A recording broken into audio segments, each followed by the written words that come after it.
मी तुम्हाला थोडंसं गणित सांगतो. विधानसभेच्या गेल्या 3 निवडणुकांमध्ये काय झालं ते आपल्याला माहित आहे. 2014 साली शिवसेनेने 282 जागा लढवल्या, 63 जागा जिंकल्या.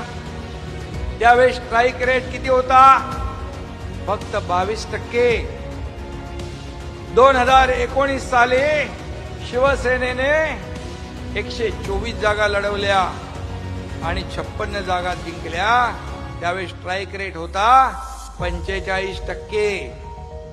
आणि 2024 ला तुमच्या शिवसेनेने 80 जागा लढवल्या आणि तब्बल 60 जागा जिंकल्या.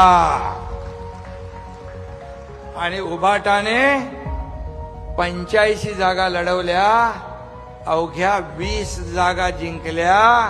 म्हणजे स्ट्राईक रेट फक्त 23%.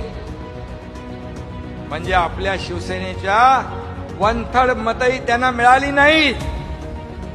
कारण विधानसभेच्या निवडणुकीत या महाराष्ट्रातल्या जनतेने त्यांना जोरदार थड दिला.